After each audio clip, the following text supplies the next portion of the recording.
les maires nous ont accompagnés pour mettre en place le comité de ciblage. Et au niveau de la cellule de lutte contre la malnutrition, CLM, vous verrez aussi, ce sont les maires qui sont au centre de ce ciblage. Quand il s'agit de sécurité alimentaire, ce sont les maires qui sont au centre de ce ciblage. Quand il s'agit du programme national de bourse de sécurité familiale, ce sont les maires qui sont au centre de ce ciblage. Vous voyez donc ces maires, aujourd'hui, sont nos premiers partenaires. Les bénéficiaires de bourses de sécurité familiale ou bien des autres filets sociaux dont on parle aujourd'hui sont les administrés de ces maires. Donc ces maires doivent être nos répondants premiers pour permettre la mise en place de ce réseau communal. Donc il y a des réseaux communaux qui vont être mis en place au niveau des 557 communes qui existent aujourd'hui au Sénégal. Donc le réseau communal va être mis en place, le réseau départemental et le réseau régional.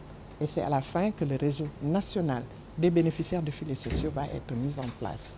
C'est pour vous dire, pour que ces bénéficiaires puissent recevoir des appuis techniques, un accompagnement technique, des financements, il faudra une bonne organisation. Et il faut tendre vers un développement durable. Il faut leur permettre d'avoir aujourd'hui une bonne résilience économique.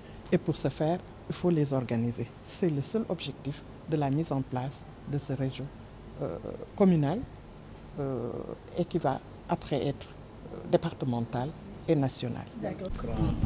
Supérieur dans la stratégie d'autonomisation des personnes vulnérables.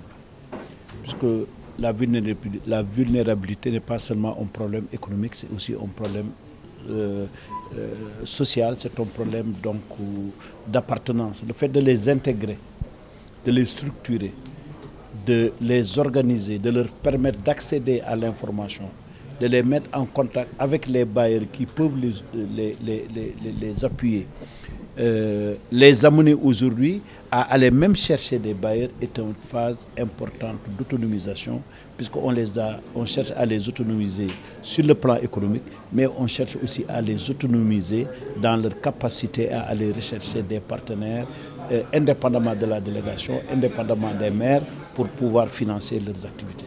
Donc ça, c'est un aspect très important. La deuxième chose, c'est que nous, en tant que maire, nous avons l'habitude de faire des appuis sociaux aux personnes vulnérables. Mais on n'est jamais arrivé à un niveau de structuration de ces personnes vulnérables.